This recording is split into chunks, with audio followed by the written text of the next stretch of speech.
una vez más aquí reunidos, disfrutando de la comunión.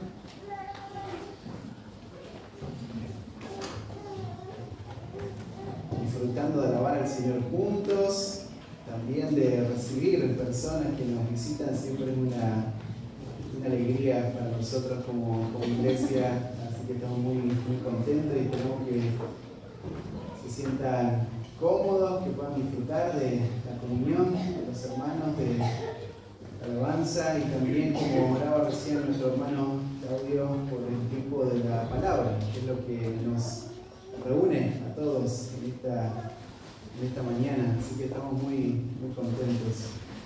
Y estamos estudiando hace un tiempo el libro de Santiago, así que pueden ir en sus Biblias ahí al capítulo 5.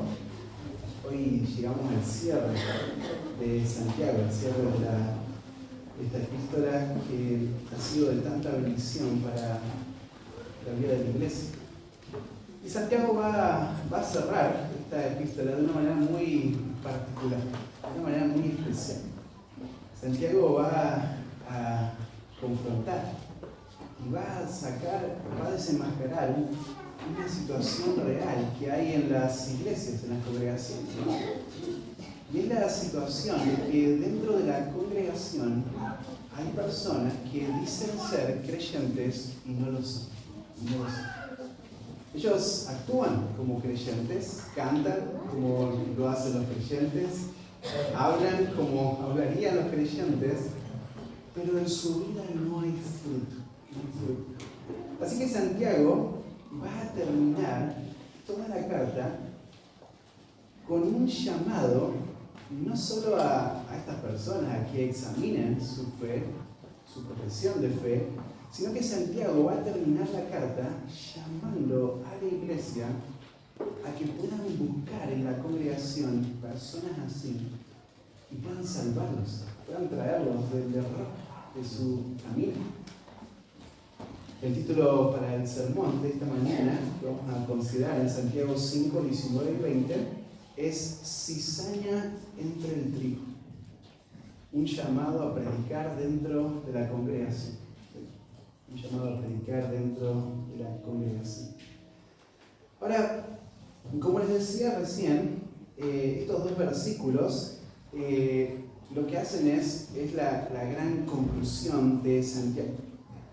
Y es una conclusión muy apropiada, ¿no? Porque en esta conclusión, en estos dos versículos, Santiago resume el propósito principal por el cual él escribió. Confrontar a aquellas personas dentro de la congregación que tienen una fe falsa, que hacen una profesión de fe, pero en su vida no hay transformación. Como Santiago lo fue mencionando en los capítulos 2 y 3, una fe muerta, una fe vana. Leamos el pasaje y después oramos y empezamos con la introducción y el desarrollo de nuestro tema. Versículo 19 dice: hermanos, si alguno de entre vosotros se ha extraviado de la verdad y alguno le hace volver, sepa que el que haga volver al pecador del error de su camino salvará de muerte un alma y cubrirá multitud de pecados. Oremos una vez más. Padre, en esta mañana, Señor, estamos reunidos todos juntos en tu nombre, Padre. Nos congregamos para alabarte, para glorificar tu nombre, para a través de la comunión, Señor, poder decir tu nombre, Padre. Y aún en este momento, Señor, estamos congregados alrededor de tu palabra para escuchar con atención, para recibir tu palabra. Y Padre, tu Espíritu en medio nuestro, quien es el que trae fruto a través de estas verdades, Señor, nos encomendamos a ti, te pedimos que hagas esta obra en medio nuestro, que traigas mucho fruto para tu gloria y para el bien de la iglesia, Señor. Dejamos este tiempo en tus manos, Padre. Oramos en el nombre de Jesús. Amén. Bueno, de vuelta, esta es una conclusión muy apropiada por el tema que se fue desarrollando, que fuimos viendo a lo largo de estos meses, ¿verdad? Ahora, esta epístola tiene un enfoque dirigido a quienes se consideran parte de la iglesia, quienes se consideran creyentes, pero Santiago tiene el propósito de que los que no tienen una fe genuina puedan evaluar su vida a la luz de todos estos principios, ¿verdad?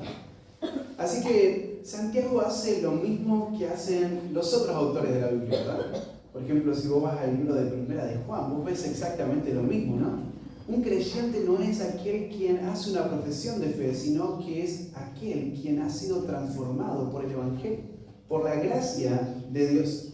Así que Santiago escribe a los que profesan ser cristianos para que evalúen su fe, para que examinen y se aseguren de que su fe es una fe verdadera y no están siendo engañados. Esta es la preocupación de Santiago, esta es la razón por la que él escribe, ¿verdad? Fíjate, esta preocupación de vivir engañado, lo que nos muestra claramente es que hay un peligro en que esto suceda. Y de hecho, lo vamos a ver en esta mañana, esto sucede en la congregación. Esto sucede. Hay personas que dicen ser, creen firmemente ser creyentes, pero están en un peligro inminente de que, como lo dice ahí, ¿no? Su alma va a ser destruida. Miren ahí, si ustedes ven en Santiago capítulo 2, versículo 19 al 20, tal vez ahí está el centro de la carta, ¿verdad? Y dice el versículo 19, dice: ¿tú crees que Dios es uno? Bueno, bien haces. También los demonios creen y tiemblan. ¿Mas quieres saber, hombre vano, que la fe sin obras es muerta? Miren, Santiago lo que está mostrando ahí es que una creencia intelectual, afirmar cosas de Dios, no necesariamente te hace una persona sana. Los demonios creen, tiemblan, pero su fe es una fe muerta. No hay fruto en ello, ¿verdad? Ahora, esta inquietud que tiene Santiago, como yo les mencionaba recién, no es algo de Santiago solamente, sino que el Señor Jesús, Él expresó esto muchas veces en sus prédicas, ¿verdad? En sus sermones, en todos los discursos que Él dio a las multitudes, ¿verdad? Si ustedes leen ahí en el capítulo 7 de Mateo, versículo 21 al 23, vos vas a ver cómo el Señor Jesús advirtió que no todos los que lo llaman a Él Señor entrarán al reino de los cielos, sino únicamente los que hacen la voluntad de su Padre, de mi Padre, dice el Señor Jesús, ¿verdad? Miren ahí el versículo en Mateo 7, 21. No todo el que me dice Señor, Señor, entrará en el reino de los cielos, sino el que hace la voluntad de mi Padre que está en los cielos. Muchos me dirán en aquel día: Señor, Señor, ¿no profetizamos en tu nombre? Y en tu nombre echamos fuera demonios, y en tu nombre hicimos muchos milagros. Y entonces les declararía: nunca os conocí, apartaos de mí, hacedores de maldad. Miren cómo el Señor Jesús deja bien en claro que aún actos religiosos, una persona que alaba, una persona que predica, una persona quien está actuando, viviendo como lo hace un creyente en muchas áreas de su vida, en aquel día van a ser rechazados. Van a ser rechazados porque nunca tuvieron una fe verdadera, una fe genuina. Fue un conocimiento intelectual, superficial, religioso en cuanto a Dios, pero nunca ellos fueron transformados por el Evangelio. Esta verdad, y tal vez uno de los pasajes más directos, no solo el de Jesús, sino está en Primera de Juan. Tenemos otro pasaje que afirma esta verdad de una manera muy clara. Primera de Juan, capítulo 3, versículo 8 al 10, dice que el que practica el pecado es del diablo. Porque el diablo peca desde el principio. Y para esto apareció el Hijo de Dios, para deshacer las obras del diablo. Todo aquel que es nacido de Dios no practica el pecado, porque la simiente de Dios permanece en él y no puede pecar, porque es nacido de Dios. Versículo 10. En esto se manifiestan los hijos de Dios y los hijos del diablo. Todo aquel que no hace justicia y que no ama a su hermano no es de Dios. No es de Dios. Miren ese pasaje cómo muestra esta realidad y confronta esta realidad de la esclavitud del pecado, ¿no? En la vida de los incrédulos, están obligados a pecar. El creyente también peca, y lo vamos a ver nosotros más adelante, ¿verdad? Pero la diferencia es que uno es esclavo del pecado. Uno no tiene otra opción más que pecar, como lo dice Pablo en Romanos capítulo 8, ¿verdad? Ahora, reiteradas veces el Nuevo Testamento, la Escritura o el Antiguo Testamento muestran que una fe se evidencia en frutos de arrepentimiento. Una fe se evidencia en un cambio, en una transformación, en la forma en la que una persona piensa y actúa. Si vos lees ahí Juan el Bautista, cuando él les habla a los religiosos, ¿verdad? Y los confronta, él les dice que ellos tienen que hacer frutos dignos de arrepentimiento. Esta es la forma en la que se evidencia el evangelio verdadero en la vida de una persona. Hay transformación, hay un cambio de dirección. Pablo, cuando él describe su ministerio ante el rey Agripa, Pablo dice estas palabras en Hechos 26:20, se los leo: primeramente a los que están en Damasco y Jerusalén y por toda la tierra de Judea y a los gentiles, fíjate, que se arrepintiesen y se convirtiesen a Dios, haciendo obras dignas de arrepentimiento. Miren la forma en la que Pablo relata su ministerio. Él dice, esto es lo que implica la salvación. La salvación implica arrepentimiento, conversión, mostrar, hacer obras dignas de arrepentimiento. Por eso Pablo ahí a los corintios los manda muchas veces a que se examinen, ¿verdad? Porque esto es así. Vos podrías estar pensando, soy un creyente, y estás yendo hacia la condenación. Segunda de Corintios 13:5, examinaos a vosotros mismos si estáis en la fe, probaos a vosotros mismos.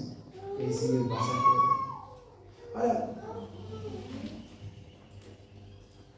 la fe salvadora se manifiesta en buenas obras. Fue por ese propósito que Dios redimió a la iglesia. No para que la iglesia haga obras para ser salvo, pero Efesios 2:8-9 dice que somos salvos por la gracia de Dios, no por obras. Y el versículo 10 dice, somos hechura suya, creados en Cristo Jesús, para buenas obras, las cuales Dios preparó de antemano para que anduviésemos en ellas. ¿Te das cuenta? La fe verdadera te muestra, este es el propósito de la salvación.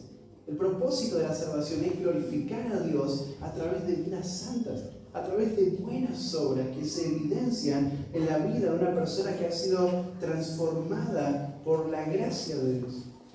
Podríamos seguir citando tantos pasajes en el Nuevo Testamento, ¿verdad? Hace un tiempo estuvimos en una reunión de oración, creo que el año pasado, Tito, capítulo 2, hace poquito también estuvimos estudiando Tito, perdón. Y ese pasaje que dice, la gracia de Dios se ha manifestado para salvación a todos los hombres, enseñándonos que renunciando a la impiedad y a los deseos mundanos, vivamos en este siglo sobria, justa y piadosamente. Miren, la gracia de Dios se manifiesta para salvación, y esta gracia, dice este pasaje, es como un maestro que te instruye a abandonar el pecado, a renunciar al pecado y a perseguir la piedad. Ahora, es por gracia, por medio de la fe, y esto produce buenas obras. No es al revés, no es por obras, somos salvos y entonces así funciona la salvación. No, es por gracia, por medio de la fe, no es por obras, pero la salvación, la gracia de Dios produce esta vida de obras. Primera de Juan marca muchísimas características. Si vos tuvieras tiempo de leer Primera de Juan, vas a ver cómo Juan va llevando a que se examinen y va mostrando una confesión verbal, es importante, una profesión de fe, es válida, es buena, pero esto debe incluir obediencia a Dios. ¿Sí? Capítulo 2, en adelante empieza a hablar acerca de la obediencia a la palabra.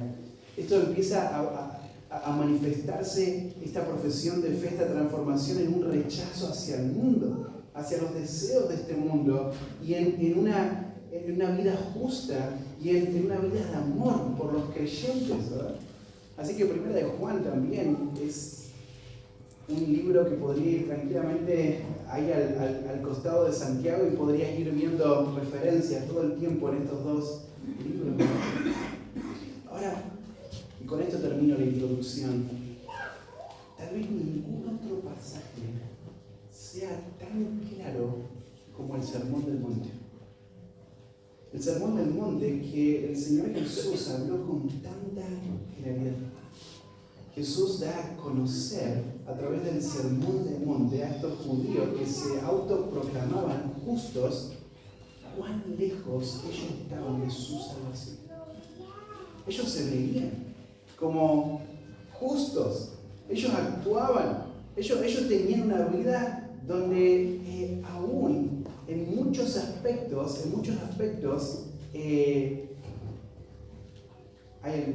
estuve escuchando una de las clasecitas de los niños, cómo le enseñaban a los niños acerca de esto, ¿no? ¿Verdad? Cómo la justicia del creyente verdadero tiene que verse como la justicia de los fariseos, en el sentido de que lo que ellos hacían estaba mal, pero su motivación era lo que lo hacía querer, ¿verdad? Porque ayunar, ofrendar, todo lo que ellos hacían es correcto, pero la motivación con lo que lo hacían, ese era el problema de ellos, ¿verdad? Así que el Sermón del Monte muestra que aún personas que actúan, que muestran actos de justicia, podrían estar haciéndolo con una motivación incorrecta, podrían ser hipócritas, ¿verdad?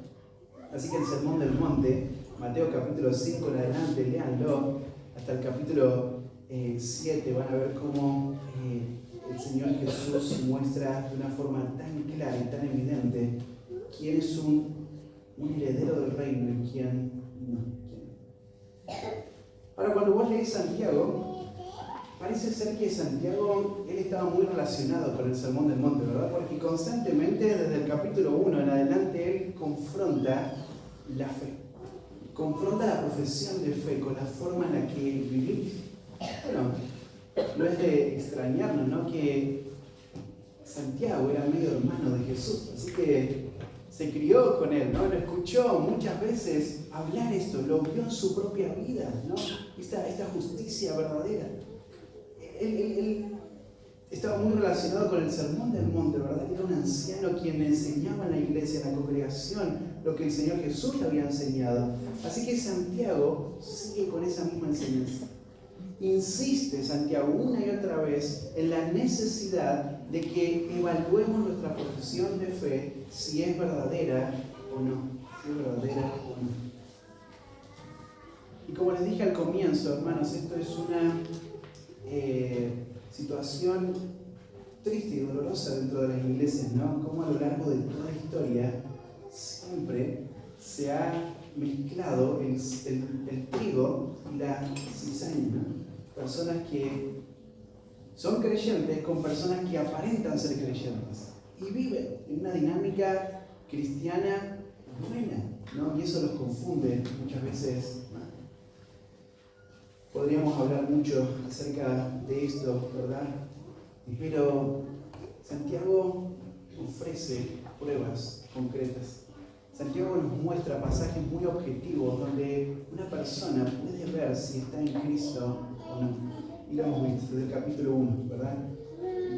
Las pruebas, la tentación, la acepción de personas, la sabiduría del mundo, la sujeción a Dios, un rechazo hacia el mundo, ¿verdad? Una enemistad con el mundo, ¿verdad? Estas son evidencias, son pruebas. La avaricia, en el capítulo 5, ¿verdad? Son pruebas que son claras. Uno puede medir su fe, si es genuina o no. Ahora, llegamos al versículo 19. Santiago capítulo 5, versículo 19. Y al final de esta epístola, Santiago no puede terminar de otra manera que insistiendo en la salvación, pero esta vez lo va a hacer de una manera distinta. lo mismo, pero de una manera distinta. Porque no se dirige directamente a aquellos que profesan ser y no lo son, sino que va a exhortar a los creyentes a evangelizar dentro de la congregación. Claro, esto es un llamado a examinarse, aquel que no ve fruto de justicia en su vida, pero esto es una exhortación a creyentes a predicar el evangelio dentro de las paredes de la congregación.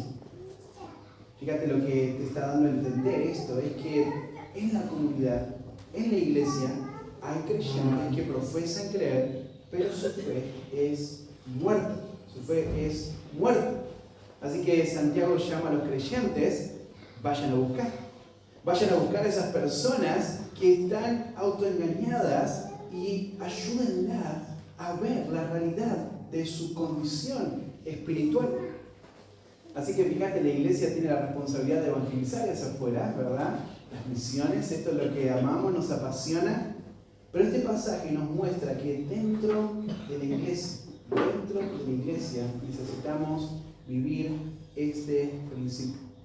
Hermanos, esto es muy sutil, porque en el contexto, imagínate los judíos que están recibiendo la carta de Santiago, ellos se veían como creyentes, ellos participaban de las reuniones, de la comunión, de la alabanza, ellos hablaban de la escritura, ellos rendían cuenta, ¿verdad?, en cuanto a lo que iban estudiando, aprendiendo. Pero fuera de ese ambiente cristiano, fuera de la iglesia, su vida no se diferencia de los incrédulos.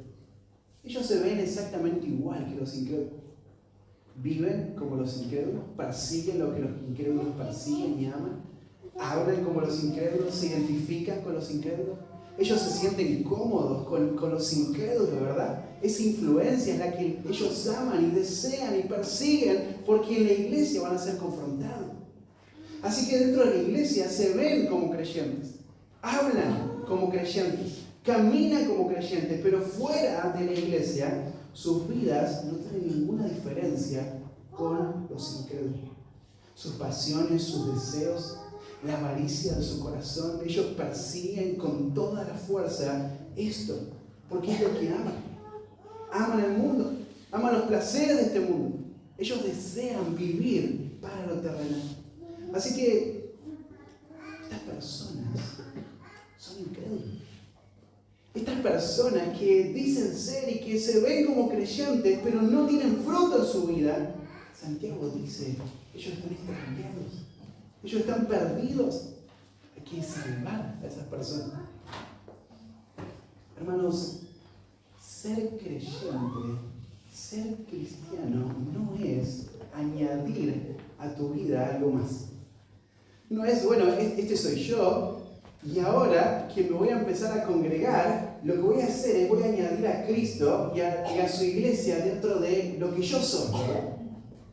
Entonces fíjate, es como si Cristo fuera un paquetito, ¿viste? Que vos lo pones ahí con todo tu bagaje, ¿verdad? Y ahí va Cristo, ¿verdad? Y está ahí. Por eso es que se congregan, por eso es que hablan de Cristo, ¿verdad? Ahora, hermanos, ser creyente no es añadir a tu vida sistemas de creencia. Cristo. Ser creyente es una transformación que es realizada por la gracia de Dios. Por la gracia de Dios. Cualquier cosa que no sea transformación, hermanos, este pasaje muestra que está en peligro de muerte. Está en peligro de muerte eterna. Su alma está en peligro. Cualquier cosa que no se vea como una transformación de la cual Santiago, Jesús en el Sermón del Monte, Juan y todos los apóstoles muestran en los escritos, cualquier cosa que no se vea a esto, a la transformación, cualquier cosa menos que transformación, está en peligro de muerte eterna.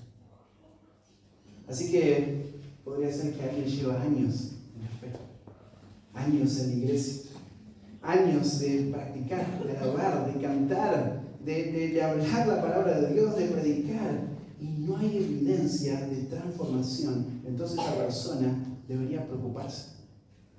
Esa persona debería estar ahora en este momento temblando frente al juicio inminente de Dios que le espera. El propósito, hermanos, de la salvación no es añado a Cristo y sigo viviendo como quiero, es glorificar a Dios a través de una vida santa. Y esta vida santa solo es posible por los medios que Dios nos ha dado, los medios de gracia que nos ha dado.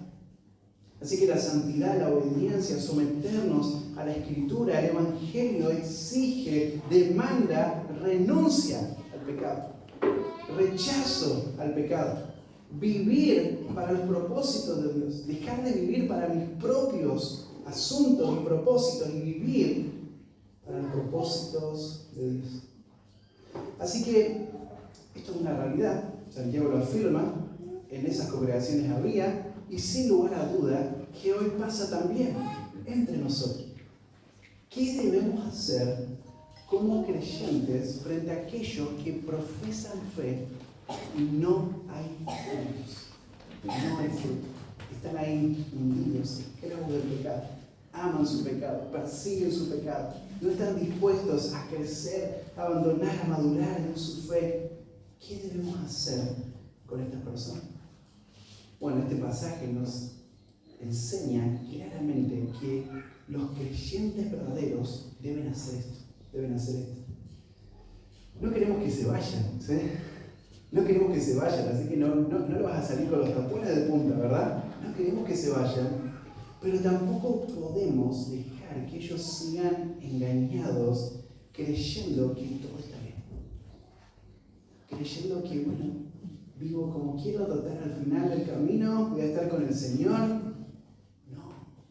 Este pasaje nos va a mostrar que debemos exponer a estas personas con amor, con paciencia, al Evangelio, a las implicaciones del Evangelio.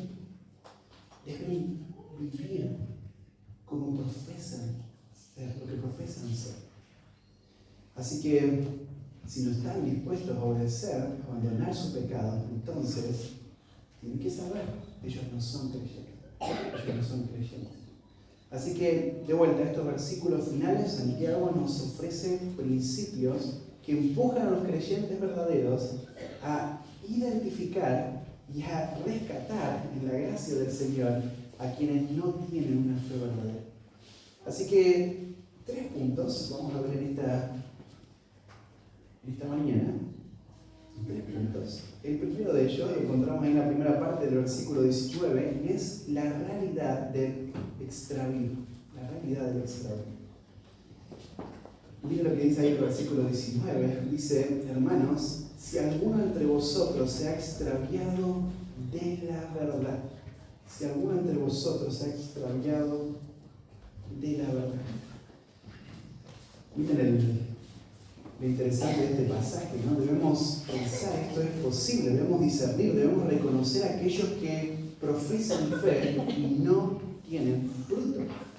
Así que empieza el versículo 19 diciendo hermanos. Santiago emplea esta palabra hermanos en el sentido general a lo largo de toda su epístola. Si vos podés ver el capítulo 1, versículo 2, versículo 16, 19, el capítulo 2, 1, 5 y varios versículos, vos vas a ver cómo Santiago emplea esta expresión, ¿no? Hermanos. Ahora, hay algo interesante con este párrafo final, con estos 2 versículos, que no hay ningún vínculo con el anterior. Vos cuando venís leyendo, vos seguís, ¿verdad? Vos empezaste a ir al versículo 13, está alguno enfermo, está, haga oración, llame a los ancianos, confesados unos a otros, ¿verdad? Y entonces vos seguís de largo en tu lectura hasta el versículo 19 y pasás, ¿verdad? Y lo ves como una misma sección, como un mismo tema, o si lo lograste identificar, como están aprendiendo en la clase ahí de escuela dominical, que es un párrafo distinto, vos decís, bueno, está conectado con lo anterior. Sin duda está conectado, pero esta sección no tiene ningún vínculo con la anterior. Más bien, Santiago se vuelve ahora en una nueva idea que va a concluir toda la carta. Todo lo que Santiago dijo desde el capítulo 1 hasta ahora, él lo va a cerrar de esta manera.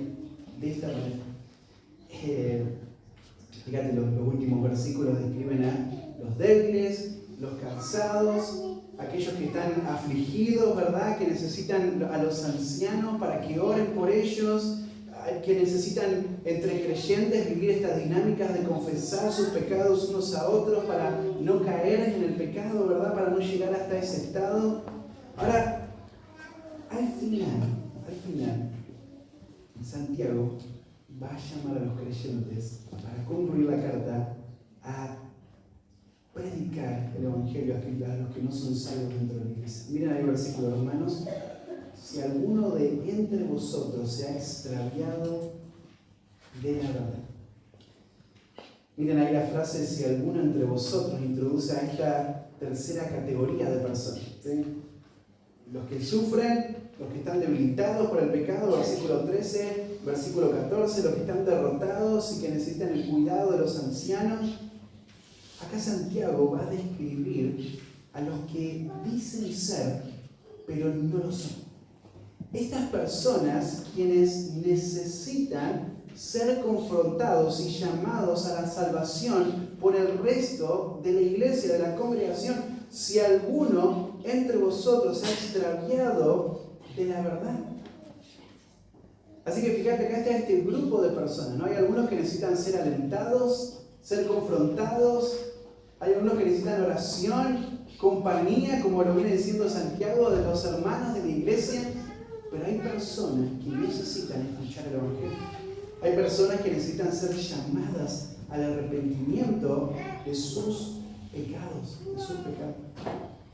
Si ustedes leen ahí en Mateo capítulo 13, versículo 20, pueden leer del versículo 18 al 23, ustedes podrían ver ahí esta parábola del sembrador, quien nos muestra de una manera tan clara esta verdad. Y a continuación, del versículo 24 hasta el versículo 30, tenemos la parábola del trigo y la cizaña. Son dos parábolas que son muy claras, en quien Cristo Jesús nos muestra que esta es una realidad. Estas personas se encuentran en cada iglesia. En cada iglesia. Si vos lo lees ahí, no podemos leer todo por una cuestión obvia del tiempo, ¿verdad? Pero ahí el Señor cuenta la parábola de cómo alguno oye la palabra del reino y no la entiende, viene el malo y la arrebata, ¿verdad? Pero miren el versículo 20, y el que fue sembrado en pedregales, este es el que oye la palabra y en el momento que la recibe con gozo, pero no tiene raíz en sí, sino que es de corta duración. Pues al venir la aflicción o la persecución por causa de la palabra, luego tropieza. Y después habla de uno que fue, de cómo fue y tiró, y parte de la semilla cayó entre espinos. Este es el que oye la palabra, pero el afán de este siglo y el engaño de la riqueza lo ahogan la palabra. ¿Te das cuenta que hay personas que reciben la palabra de Dios? Y la primera impresión, dice Jesús, de estas personas es que, wow, la reciben con gozo, ¿verdad? La escuchan, aprecian lo que vos le estás diciendo y es más, empieza a verse un poco de fruto y de cambio en su vida, ¿verdad? Empezás a ver ahí que empieza a florecer algo en su vida y vos estás entusiasmado y vos decís, mirá, se convirtió. Y después, bueno, y pasa el tiempo, ¿verdad? Viene la aflicción. Viene la prueba. Y pasa el tiempo y esta persona empieza a ver cómo el mundo le ofrece oportunidades. No, mira, ahí tenés dinero, riqueza, placeres. ¿Qué hace esta persona? Va corriendo atrás de eso. Ahora, estaban ahí en la iglesia, en la congregación, y estaban con gozo y se los veía que dieron cierto fruto en su vida. Pero entonces viene la prueba, vienen los deseos y los placeres de este mundo, y esta persona, claro, va a elegir lo que él es. Él es en su naturaleza un incrédulo, quien ama el pecado, quien está esclavizado del pecado, así que no tiene otra opción más que correr frente a la prueba. Correr para preservar su vida. No quiere perder todo por causa de Cristo. Va a correr atrás de los placeres porque esto es lo que ama el incrédulo, ¿verdad? Y ahí abajo tenés la parábola de la cizaña, versículo 24 al 30. Lo mismo, ¿verdad? Pueden leerla en su casa, no vamos a leerla por cuestión de tiempo, ¿verdad? Ahora fíjate, dice ahí el pasaje, volvé a Santiago, si alguno entre vosotros se ha extraviado de la verdad. Fíjate, entre vosotros, esto indica que están en la iglesia. Están en la iglesia, son como esta parábola de la semilla y la cizaña, están ahí en medio de los creyentes. Están en medio de los que Dios ha salvado por su gracia, profesan ser salvos. Se ven como salvos. Pensá en Jesús y Judas, ¿verdad? Él se veía como uno de sus discípulos. Hacía obras que eran parecidas a las de los discípulos, ¿verdad? O pensá en Pablo y en Demas, ¿verdad? También él se veía como un creyente. Él hacía las cosas que creyentes y misioneros hacían, ¿verdad? Ahora fíjate, ellos están entre vosotros. Ellos están entre vosotros. Pero estas personas no son creyentes. Estas personas, fíjate que están entre vosotros, dice, se ha extraviado. Si alguno entre vosotros se ha extraviado. Miren esta palabrita acá, extraviado, es la palabrita para vagar. Es la palabrita para ir descarriado, o también se podría traducir como apostatar. Y en partes de la Biblia esta palabra se emplea para hablar de un deambular, un errar físico. Hay varios pasajes en la Escritura, pero se describe para una persona quien se aparta de la verdad espiritual, tanto en el Antiguo Testamento, en la Septuaginta, claro, y en el Nuevo Testamento. Ahora, fíjate en Mateo, capítulo 22, versículo 29, Jesús usa esa palabra, raíz, extraviado, raíz, ahora vamos a ver más abajo que es la misma raíz, ¿verdad? Esta palabrita extraviado, el Señor Jesús lo usa para hablar acerca de los saduceos que trataban de tentarlo, de atraparlo, ¿verdad? El raíz, ignorando las Escrituras y el poder de Dios. Ahora, fíjate esta misma palabrita, ¿no? Errar, esta es la idea, ¿no? Alguien que se está descarriado, que está vagando, ¿verdad? Ahí en Tito capítulo 3, versículo 3, dice, nosotros también éramos en otro tiempo insensatos, rebeldes, y fíjate, extraviados, ¿no? Hablando acerca de la condición espiritual sin Cristo, ¿no? Extraviado, no creyente, rebelde, insensato, hundido, esclavo de la concupiscencia, dice más abajo. Fíjate cómo esta palabrita extraviada aparece dentro de esta descripción de una persona rebelde, una persona no regenerada, ¿verdad? Pedro dice lo mismo, ¿no? Ahí en 1 de Pedro 2, 25, dice que éramos como ovejas descarriadas. Y fíjate, ahí aparece la misma palabra, ¿no? La misma raíz, descarriado, extraviado, ¿no? Pero ahora hemos vuelto, dice Pedro, al pastor y obispo de nuestras almas, ¿verdad? Así que fíjate, si alguno entre vosotros se ha extraviado, está descarrilado, está vagando, apostatando, si hay alguien así dentro de vosotros que se ha extraviado de la verdad. Miren cómo esta verdad está haciendo referencia a la palabra de Dios, está haciendo referencia al evangelio de salvación, a las implicaciones del evangelio, ¿verdad? Ahora, fíjate, una señal segura de que una persona no tiene vida espiritual, de que su fe no es una fe verdadera, es porque esta persona rechaza la palabra, rechaza la autoridad de la palabra. Dice, sí, léeme la palabra, me encanta escuchar la palabra, vengo acá a la iglesia y me siento a escuchar la palabra, pero no se somete a la palabra, rechaza la palabra de Dios, se aparta de la doctrina.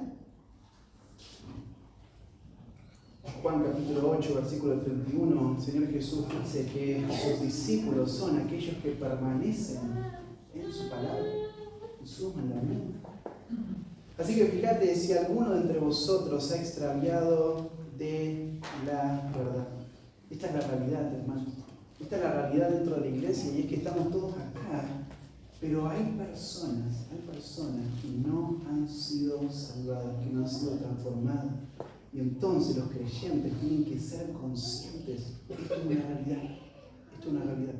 Y esto es un llamado a examinarnos, pero es un llamado a tener compasión por esas personas. La realidad del extravío.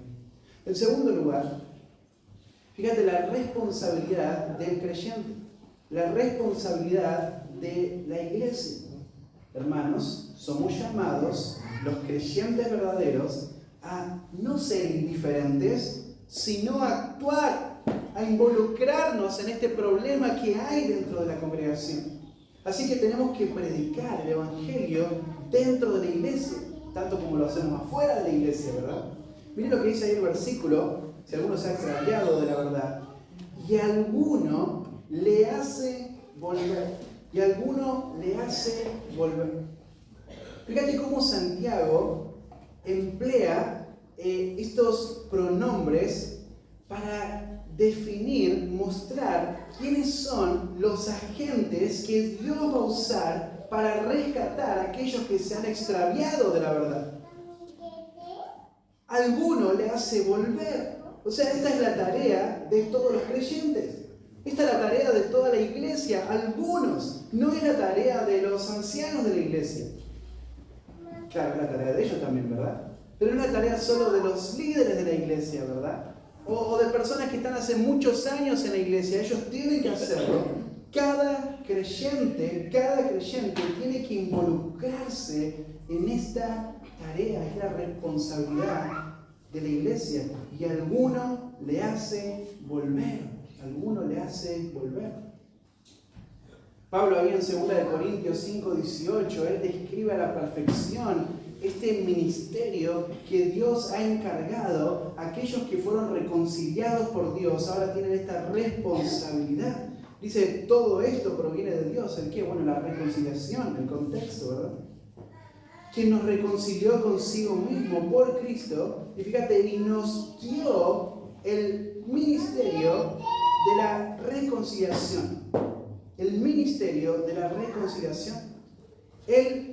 Este Dios es quien nos reconcilió por medio de Jesucristo, y Él es quien ahora nos da este ministerio, llevar a estos pecadores que se han extraviado de la verdad y están engañados, confundidos, viviendo tranquilos y sin saber que el juicio inminente está a la puerta, ¿verdad? ¿Qué es lo que los creyentes tienen que hacer?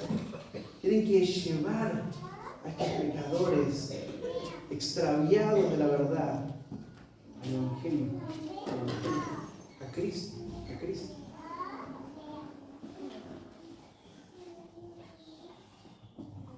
Ustedes saben que personas que son expuestas a la verdad constantemente y aún así rechazan, como estas personas que Santiago describe, que se han extraviado de la fe, ellos van a recibir un juicio más severo. Lo vamos a ver al final en el último punto, ¿verdad? Esto debería movilizarnos, esto debería cargar nuestro corazón de compasión, debería ser un estímulo para predicar a aquellos que viven como incrédulos y dicen ser creyentes.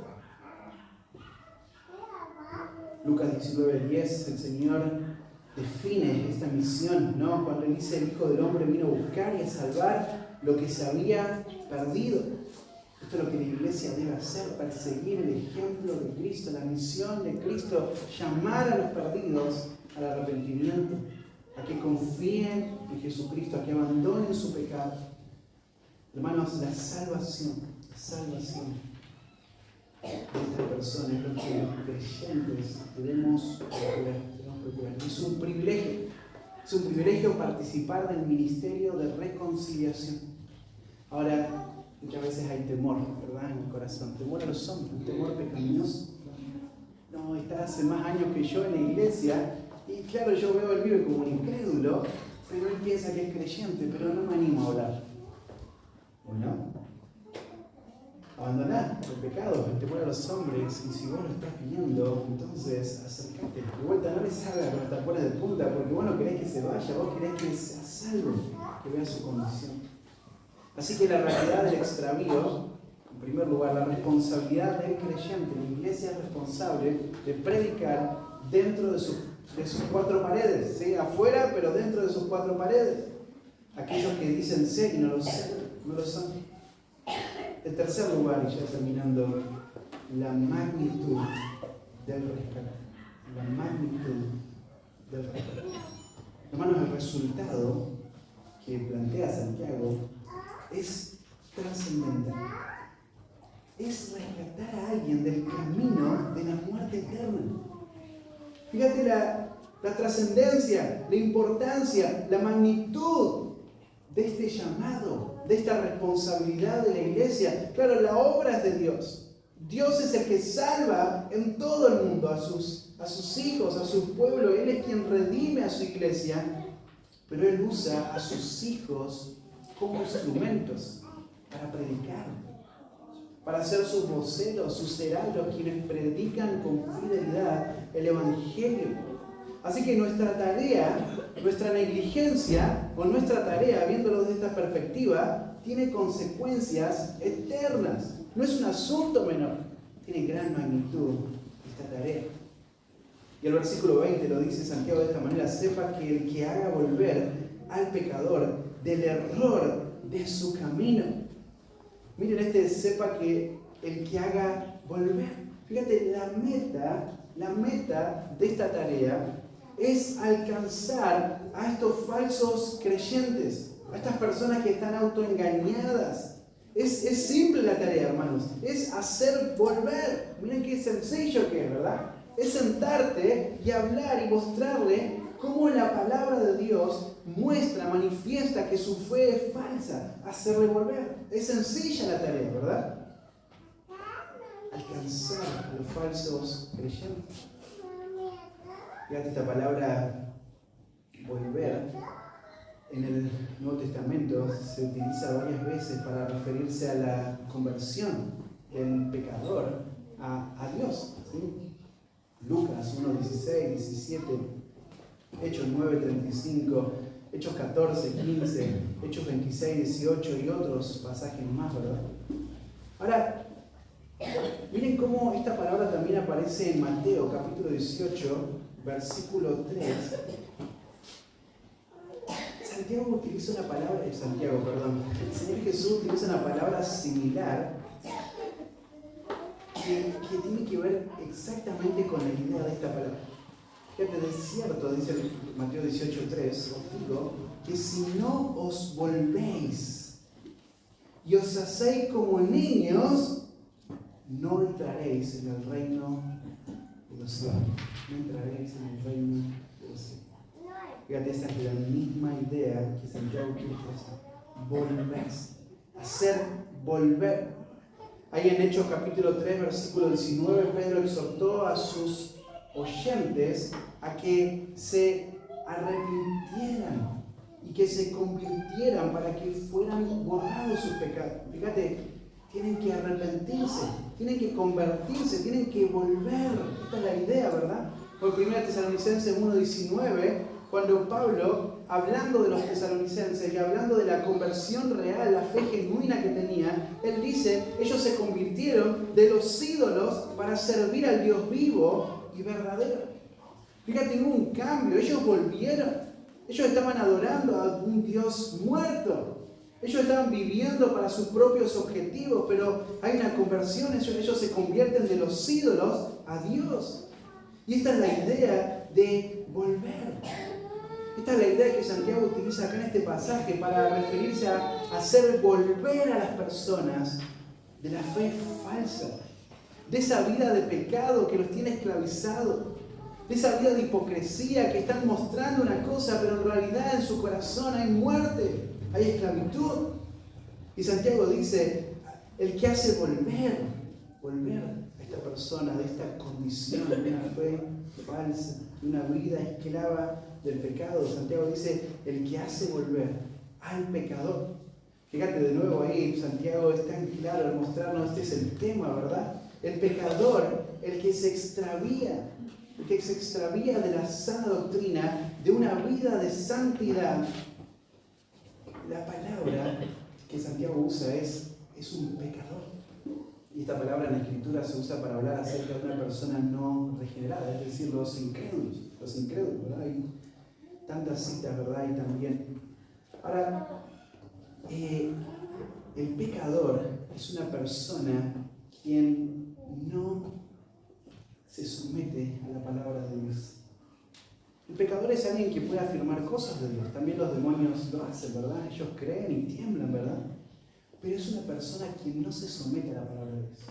Tal vez en algunas áreas que le resulta fácil, ¿verdad? Se junta con otro creyente y le dice, mira, la Biblia dice esto, ¿por qué no cambiás esta área en tu vida? Bueno, sí, perfecto, lo deja, ¿verdad? Lo hace. Como un incrédulo puede dejar de fumar si quiere, ¿no? O puede dejar de tomar alcohol y emborracharse, ¿verdad? Ahora, fíjate, un pecador es quien no se somete a la palabra de Dios. Es un rebelde, es un rebelde. Ahí en Génesis capítulo 13, versículo 13, se describe a los hombres de Sodoma como malos y pecadores.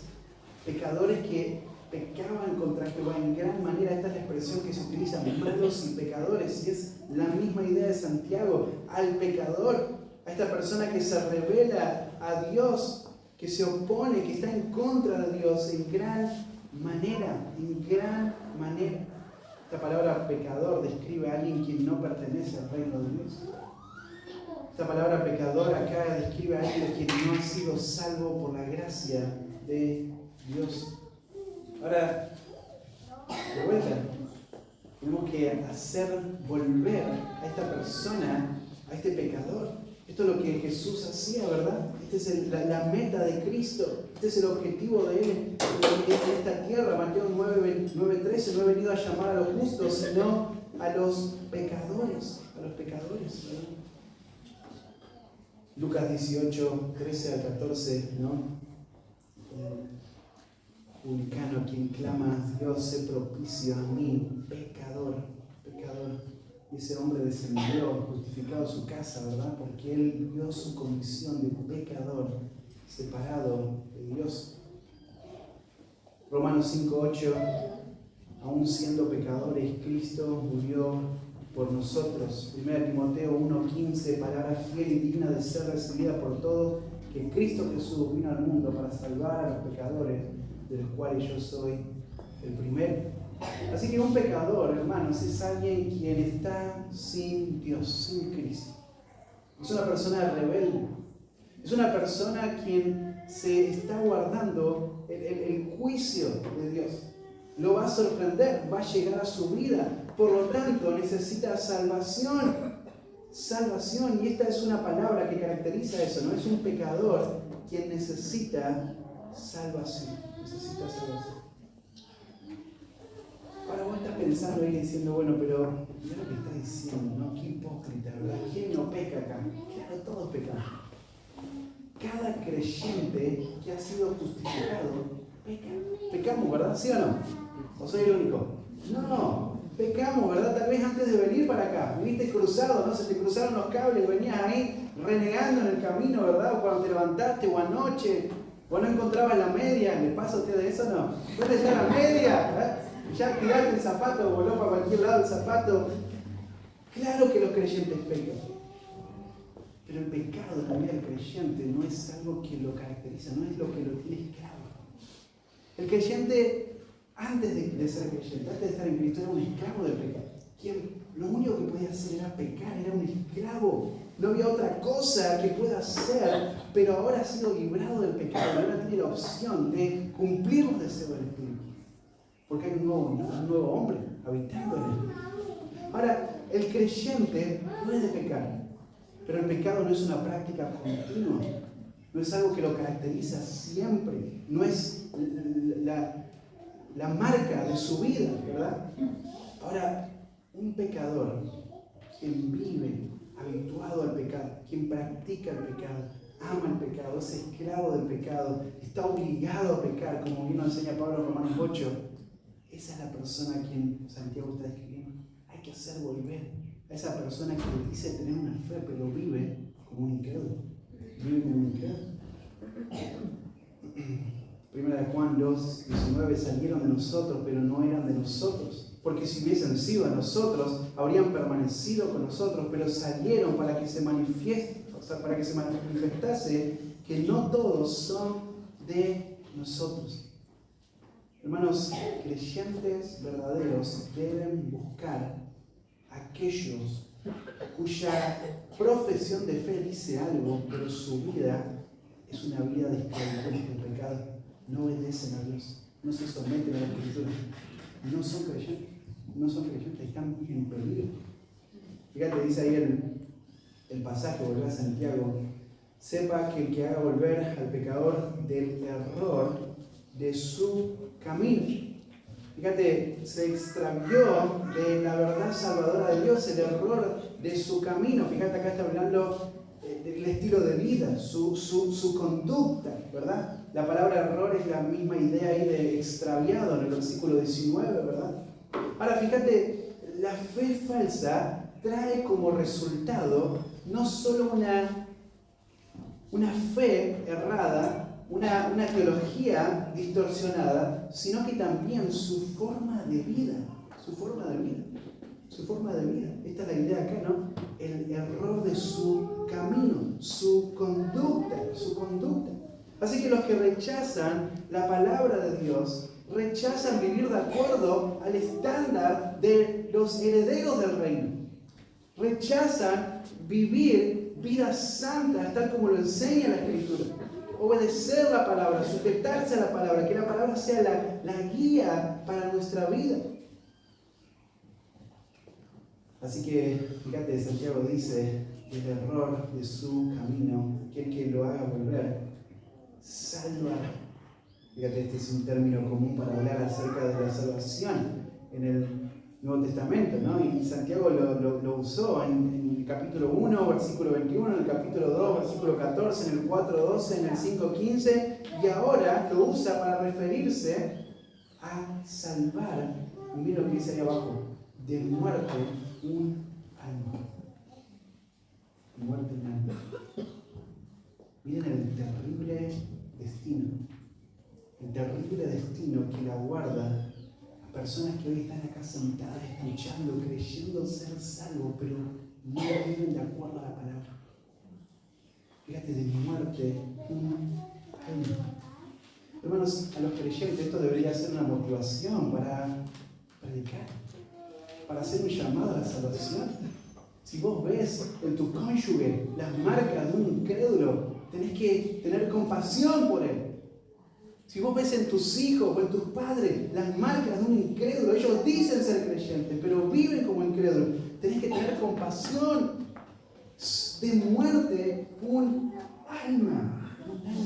Tenemos que llamar a la salvación, a que se arrepientan de su pecado, aquellos que se extraviaron de la verdad, porque el peligro es nada más y nada menos que el alma eterna de cada persona. Todo en este mundo se termina, todo en este mundo es pasajero, se corrompe, pero el alma es eterna. Y el alma de una persona, quien profesa ser a Cristo, quien practica cosas que los cristianos practican, pero no ha experimentado la gracia transformadora del Señor, entonces su alma está en peligro. Es inminente el juicio de Dios.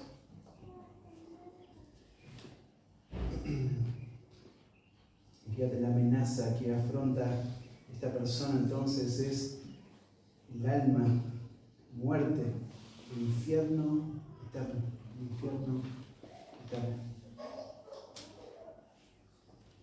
Ezequiel 18:4, el alma que pecare, esa morirá. El Señor Jesús en Juan 8:21, en Juan 8:24, yo me voy y me buscaréis, pero en vuestro pecado moriréis. A donde yo voy, vosotros no podéis ir. Hermanos, este es el resultado final. Este es el resultado final de una persona quien vive para este mundo. Quien tal vez está acá y hace una profesión de fe y canta y se ve como un cristiano en muchas cosas, pero no se ha arrepentido de su pecado. No abandona su pecado. No vive una vida de santidad, no vive una vida de acuerdo a las escrituras, al estándar de la palabra de Dios. No se estira por vivir de esta manera. El resultado final es este, es la muerte eterna. La muerte eterna. Primero de Juan, Santiago capítulo 1 lo dice de una manera tan clara en el versículo 15. Cuando dice ahí que la concupiscencia, después de haber concebido, da a luz el pecado, y el pecado, siendo consumado, da a luz la muerte. Da a luz la muerte. La paga del pecado es muerte. Muerte física, aunque vamos a morir. Pero la referencia de Santiago es el alma. Perderse. Podríamos leer tantos pasajes, ¿verdad? Anotar Apocalipsis 21, 8, Apocalipsis 20, 11 al 15, Isaías 66, 24, 2 Tesalonicenses 1, 8 al 9. Hermanos, esta es una verdad. El Señor habló acerca del infierno y la condenación, el justo juicio de Dios que aguarda a aquellos rebeldes quienes no se arrepienten. Así que los que tienen una fe falsa, los que han escogido seguir sus propios deseos, los que han escogido rechazar, no someterse a la palabra de Dios para perseguir sus propios objetivos, ellos por parte se deleitan en perseguir esto, ¿verdad? Encuentran satisfacción en perseguir esto, pero deben prestar mucha atención porque lo que les espera es muerte eterna. Proverbio 14, 12 lo describe de una manera tan clara, ¿no? Hay caminos que al hombre le parecen derechos, pero su fin es un camino de muerte. Así que ahí están disfrutando de los deleites temporales, ¿verdad? Disfrutando de perseguir sus deseos, de pecar. Pero hermanos, el juicio de Dios les va a sorprender.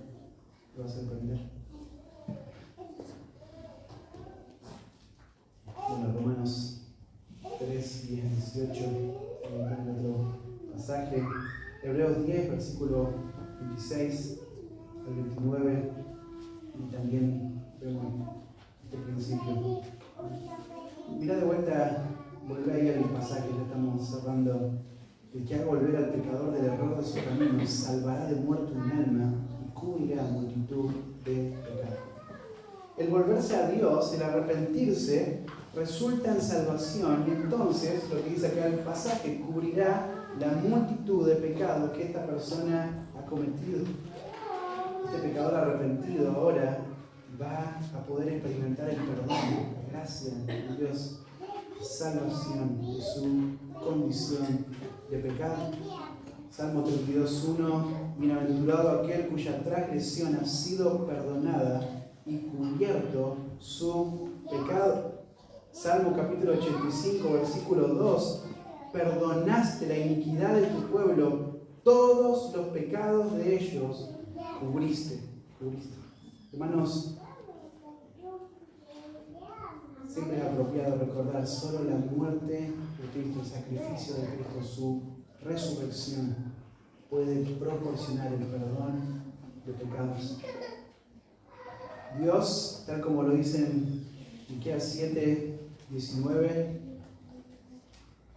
los pecados de los creyentes son arrojados al fondo del mar. Los aleja, cuán lejos está el oriente del occidente. Salmo 103, versículo 12.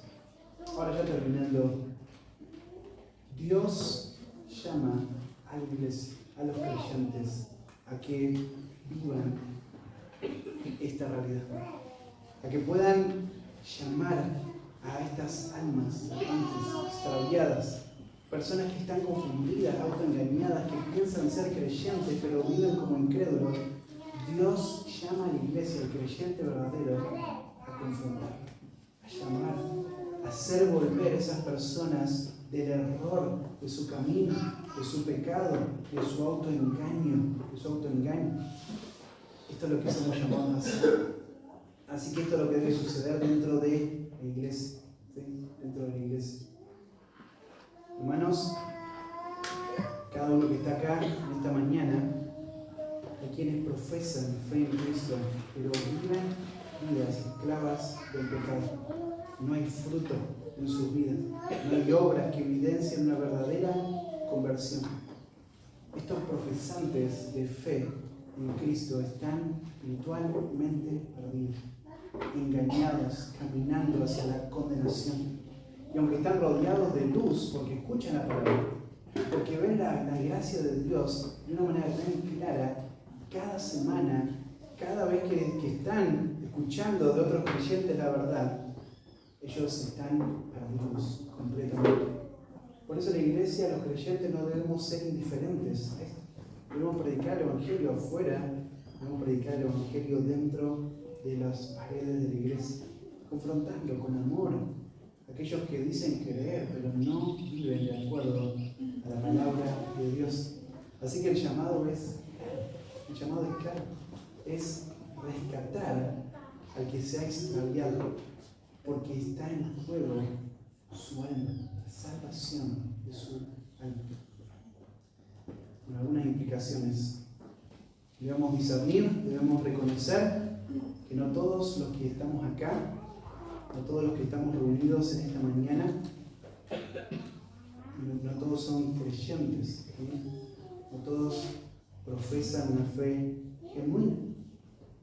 El llamado es a los creyentes verdaderos, en primer lugar, a no ser indiferentes, a actuar, a involucrarse en esta situación que tiene una gran magnitud, es la salvación del alma de una persona. Así que debemos predicar el Evangelio en nuestras conversaciones, en las reuniones caseras, en el discipulado, en las charlas. Cuando vos ves patrones de pecado, hay que llevar al Evangelio a las personas, ¿no? Tenemos que predicar tanto como lo hacemos fuera de la iglesia. La obra es de Dios, pero Dios usa a su iglesia como instrumento para predicar la palabra y llevar salvación a los incrédulos, ¿sí? Así que pensemos en estas implicaciones. Y otra más, nuestra tarea tiene consecuencias eternas. Esto no es un asunto menor, tiene gran importancia, es la salvación de una persona, de un alma, ¿sí? Así que, bueno, y por otro lado, examina tu corazón. Tal vez estás pensando, bueno, yo soy de la iglesia, ahora me tengo que ocupar de la iglesia. Y capaz que vos sos esa persona, ¿no? Examina tu corazón, tu profesión de fe. Examina tu conducta diaria. ¿Cuáles son tus deseos, las pasiones? ¿Dónde invertís tu vida, tu tiempo, tu energía, tus recursos? ¿Eso es lo que vos amás? ¿Eso es lo que vos sos? Así que examina tu corazón, tu profesión de fe, tu conducta, y no te engañes, porque el juicio es inminente. Bueno, unas preguntitas. ¿Soy consciente de que dentro de la iglesia puede haber personas que profesan fe, pero no son salvas? ¿Sos consciente de esta realidad? ¿Sos consciente de que esto está sucediendo hoy en nuestra congregación? ¿Estás dispuesto a predicar y a confrontar con amor a aquellos que dicen creer, pero no muestran fruto? ¿Estás dispuesto a hacerlo? ¿Estás dispuesto a comprometerte con este llamado de Cristo a tu vida? Si no lo haces, no te estarías sometiendo a la palabra de Dios, ¿sí? Así que eso podría mostrar también evidencia en tu vida. ¿Valora la urgencia de evangelizar dentro de la iglesia, sabiendo que está en juego la salvación de almas? ¿Valora la urgencia de evangelizar dentro de la iglesia, sabiendo que está en juego la salvación de almas? Una pregunta tal vez ahora para reflexionar. ¿Mi propia vida muestra las evidencias de una fe verdadera?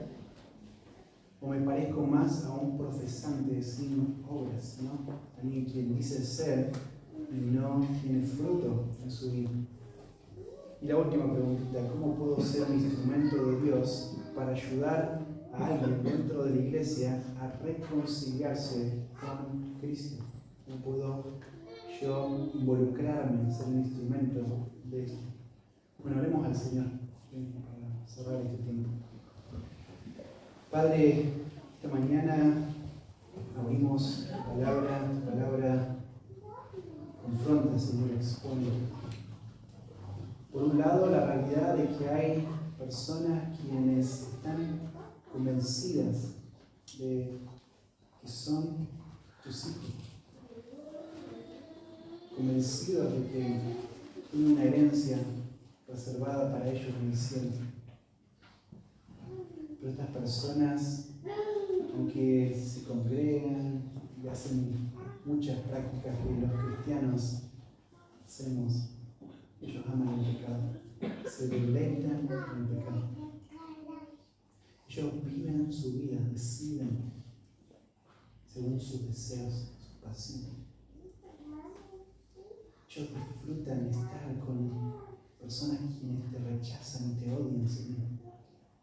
Disfrutan conversaciones con estas personas. Disfrutan hacer lo que ellos hacen. Usar el dinero como ellos lo usan. Pero Padre, tu palabra nos muestra, Señor, esta realidad, este autoengaño, Señor, que lleva a la condenación, que lleva un alma a la destrucción, a la muerte eterna. Señor, y por otro lado, este es un llamado, Señor, también a cada creyente involucrarse. Señor, somos tus hijos, tú nos has salvado. Y esto se evidencia en que nos sometemos a tu palabra, porque tú eres nuestro Rey, nuestro Señor. Y tú en tu palabra, Señor, nos mandas involucrarnos en esta tarea, Señor. Padre, ayúdanos a tener compasión, ayúdanos a no tener temor, a estar buscando, Señor, nuestra imagen. Ayúdanos, Señor, a ser obedientes a ti. Padre, si tú nos permites y tú así lo deseas, Señor, que podamos ver el fruto de la salvación en medio nuestro, Señor, que hay creyentes que se involucran en esta tarea. Padre, que esta mañana lo que hemos escuchado pueda, Señor, tu Espíritu obrar en nuestra mente, en nuestra vida, traer convicción. Si hay personas que te conocen, que tienen una fe falsa, Señor, que tu Espíritu pueda traer convicción. Que pueda haber arrepentimiento, que pueda haber gozo en el cielo, porque un pecador se arrepiente. Señor, ayúdanos a vivir de acuerdo a tu palabra. Te lo pedimos, Señor, nos encomendamos a ti en nombre de Jesús. Amén.